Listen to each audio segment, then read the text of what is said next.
Okay, hey everyone. I'm just gonna share my screen here, then we'll kick it off. I've been put on a 20-minute time slot today, and we have quite a bit to go through. So let's just jump straight into it. So thank you very much for having me here. And today I'm gonna go through a little bit more about what the MakerDao protocol is, what Dai is, and how it's being used as the backbone of decentralized finance, and hopefully give you guys a little bit better insight into what the decentralized finance space is, and showing that it's a little bit more than the Sushiswap and these meme tokens that was mentioned earlier today. So first off, my name is Gustav Arentoft. I have been with the Maker Foundation for a little bit more than 2 years now. I manage our European and African business development currently. Last year, I also spent around 3.5 months in Asia setting up our business departments out there. So I'm kind of like the first stop for a lot of our partners before they integrate into the MakerDao protocol, and kind of like my role is to help facilitate that integration. Prior to joining Maker, I worked in Argentina doing business development and consulting for a software development shop with a focus on fintech. So kind of like my way into the crypto space was because I was living in this highly inflationary country. I use crypto as a way of dealing with that inflation on the side. So when I got the opportunity to go full time into working for a stablecoin company, that was the most exciting thing that I could think of. And then here we are today. So for today, I'm going to go through the setup around Dai, which is by far the biggest decentralized stablecoin and one of the biggest stablecoins in general. We have, like Dai is being set up around a decentralized monetary system. And then we're going to give an introduction and overview of the current state of DeFi and kind of like what DeFi means and what it's being used for today. So some of the properties around Dai, we have Dai, which is soft pegged to the US dollar. That means that it has a target price of $1, and there's some different mechanisms. I'm going to go through some of them a little bit later as well, which make sure that Dai stays very, very close to $1. Dai is also backed by multiple asset types. As of today, we have around 15 types backing Dai. However, the community has been very, very active in looking to onboard more collateral. So right now we have around 30 assets in queue to be onboarded. So the hope is from the community and also from the foundation is that we would see a big uptake in assets onboarded, and by the end of next year you could imagine there would be potentially over 100 different asset types, collateral types backing Dai. Dai also has a built-in savings rate. It's kind of like a deposit rate of the token. So that means that it's one of the monetary levers we can pull on in regards to the peg. But basically, the protocol is able to distribute an interest rate directly out to the people holding and using Dai. Since Dai is a decentralized stablecoin, everything happens on chain. So that means that it's completely open and transparent. You could at any moment go in and verify the current state of Dai. How much collateral is in the system, what are the interest rates in the system, all the parameters that you basically would need to be able to see to have confidence in Dai that is completely open and audible. So you can imagine if we in the past had the ability to go in and directly look at traditional banks' balance sheets, we might have been able to avoid some of the big crises that we've had in the past. And I think the blockchain technology gives us a very good opportunity to go in and try to create systems which is audible for anyone. Dai also uses a DAO-based governance to ensure the stability, and the governance of the system is done basically by an online community.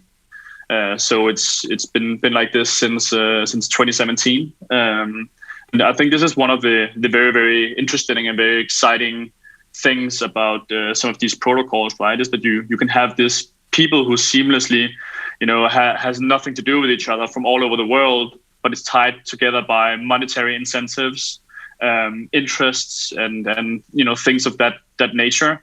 And then they can, govern a system in like as a community without necessarily knowing each other, because the incentives are in the systems are aligned for anyone participating.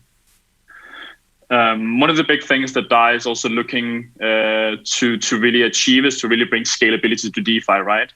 So in the process of having the system called multi-collateral Dai, where we can have multiple assets backing it, a big part of it is also that the community has been working on onboarding real-world assets.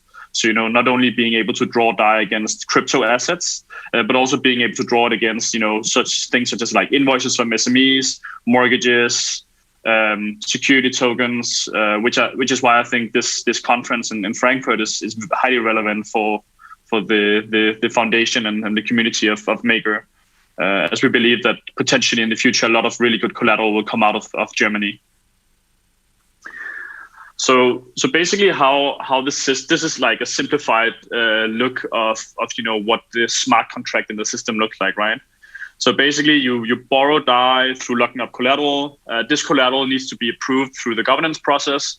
But as soon as it's approved, it will have certain parameters such as debt ceiling, how much Dai can you draw against it in total, what is the interest rate or stability fee paid for it, as well as what are the collateralization ratios, so the loan to value.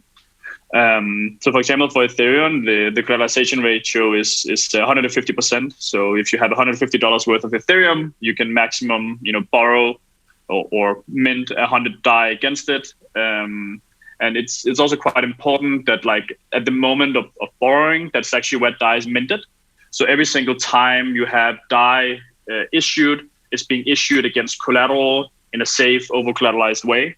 If the price of value drops off the collateral, there's also a liquidation system, which will then auction off the collateral to ensure that we won't have, unbacked Dai or under-collateralized positions in the system.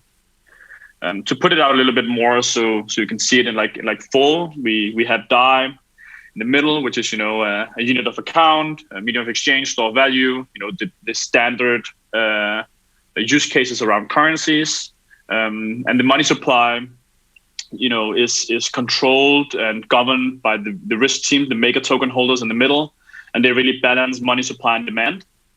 So like a big part of my job is working with these two factors, like how can we get as much Dai as possible, but at the same time ensure that there's not enough demand in the all over the world that Dai won't break the peg, and that we actually make sure that right now we have around $950 million of Dai issued.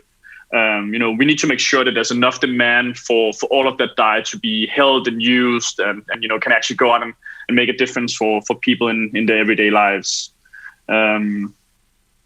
So I think the very important thing here is that we like the Maker protocol really is like a complete monetary system, right? Very similar to how traditional monetary systems work, where you also have deposit and lending rates being set by a central bank, to ensure that the currency, the local currency, acts in certain ways. However, we also are very aware, as I'm sure you guys also are, that some countries around the world aren't very good at managing their own currencies, and this is where Dai really can come in and become this like global currency, this completely unbiased asset that anyone can access. And that is, truly global money. This is a little bit about like the current state of like how the system has been developing, right? So we launched Dai, the current version of Dai, multi-collateral Dai in November last year. And as you can see, since then, we had a pretty decent uptick in volumes. This is only on-chain transactions. So like any single time a custodian makes, transactions on behalf of their users, this is not counted, but this is only on-chain transactions, which is, the only form of transactions we can actually measure. But as you can see, there was definitely like a very, very big DeFi boom, starting here over the summer, June, July, where the transactional volume of Dai really skyrocketed. We also had the market cap of Dai really skyrocket over this summer, and it has brought a lot of attention to the DeFi space. I think also a lot of negative attention, because there definitely was a lot of very, shilling projects that, is going out and doing these like, big marketing schemes. And, there's also some of the vampire attacks that we, for example, saw Sushi doing on Uniswap, for example. However, things now have died down a lot. However, Dai is actually, even stronger than it was when that happened over the summer. So even though that like it brought a lot of like negativity to the space, I think we can put like a little bit of a comparison to the ICO boom that also brought a lot of negativity towards the space back in 2017. However, overall, it seems like it actually benefits because a lot of the progress that is being made during these kind of like events actually sticks around afterwards. So even though there was a lot of negativity coming with it, it actually seems like it has brought some positivity with it as well. All right, now I'm going to go in a little bit about the properties of DeFi and also the role that Dai really serves here. So I think whenever we talk about decentralized finance, there's some like very, very important aspects to it, right? So it's immutable. So that means there's no way to really reverse transactions. It's very important that this is being done on a public decentralized ledger, like Ethereum, for example. It also brings the complete transparency of the Ethereum blockchain, right? Decentralized finance protocols, they are, completely open, like anyone can go in and audit them. There's, of course, a lot of them, they do this like decentralization over time.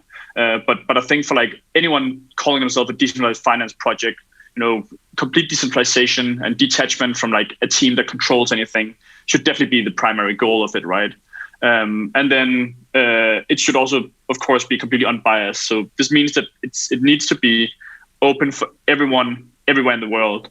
And I think like a very big topic around this is really that, one of the big things that decentralized finance really goes in and tries to solve here, right, is that, traditionally people didn't have the same access to capital or finance the traditional markets, right? Like it's been very, very biased against, things such as like religion, race, current location or origin, simply just because you were born in a different country than someone else or a different part of the world, like you would have vastly different opportunities and very, very different access to finance, right? So what the Ethereum blockchain really brought was this, like for the first time, we really had the opportunity to have, a completely global system that anyone could access in equal terms. The settlement happens, globally. So it doesn't really matter where you are. You're like global from day one if you're on Ethereum, for example, or, some of the other smart contract based blockchains. So what DeFi really does is that you can go in and you can completely remove the bias from finance, right? And this is very, very important because there simply are people around the world who are not receiving, the proper services from their local financial systems where they simply don't function, right? One of our biggest markets is actually Argentina. We have a very, very big success in Argentina with platforms with tons of users and tons of like real volume and like everyday users, right? So this is where we see that there's like a big importance of these things here actually manifesting itself, and this is why we really as a community try to promote this completely unbiasedness. Anyone should be able to access it. The current state of DeFi, we have around the industry have around $11.4 billion locked up.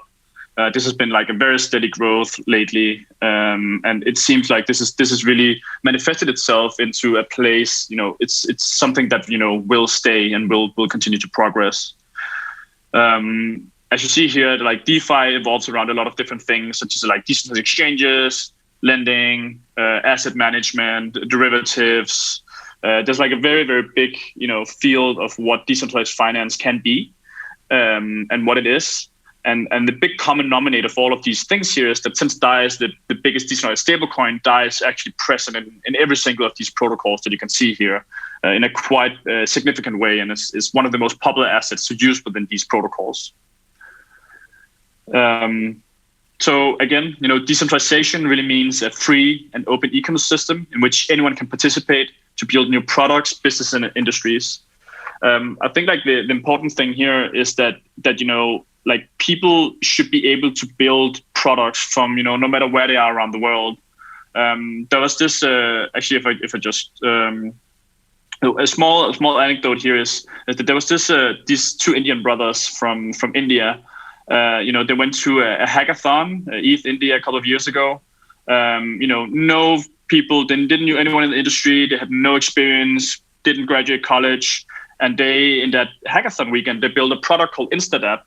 And in my last slide, I showed that InstantApp now has $200 million of total value locked inside the protocol. They raised quite a significant amount of money last year from amongst other consensus. And I think this is really important, right? That like it blockchain and Ethereum and these different platforms, they allow people to participate in, these global systems and participate in the global economy in a way that is like quite unprecedented from before, right? So it really allows people to build businesses where they previously have been in countries that might not have had that many business opportunities for them locally. In regards to a concept that is, quite often being used is like money Legos. So, everything in Ethereum, everything in DeFi is really composable with each other. So there's a very strong degree of compatibility. So, for example, on the right, you see Serion. It's a DeFi portal, and they have integrations with, I think today like 15 to 20 different other products. And then they are able to actually, compose all of those into one product. And this is one of the things that has really accelerated the entire innovation in DeFi so much over the last summer, over the last year. It's really that, you can take what other people spend thousands of hours building, you can integrate it into your own product, and it will benefit the both of you because everything settles in a completely industry-wide system and manner, right? So this is really something that, is of key importance to the entire DeFi ecosystem. This also means that this is like, it's a little bit of an older picture, this one. I don't have an updated one of these, unfortunately. But this is like a good example of seeing, how all of these different layers here are actually supported by Dai and Maker. So Dai is being used on all of these protocols in some form or shape or fashion. And this is really, very, very interesting. And a lot of these protocols also use each other, especially on like the user aggregation layer. These protocols integrated to a lot of the underlying protocols here. And this is just like an overview of like a lot of the stuff that is going on within DeFi. All of these small dots here are like users of each protocol. And you can see how many things that are like touching each other all over. And this is really like another, visualization of like the composability and compatibility between these things here, right? And then the last slide here, DeFi is really looking to unlock the power of the blockchain to create economic empowerment. And yeah, thank you very much. If you guys want to reach out to learn more about Maker or something, here's my email. My Twitter is also here. And yeah, I hope that you guys enjoy Frankfurt. I'm very sad that I couldn't be there, unfortunately, but I hope you enjoy the conference.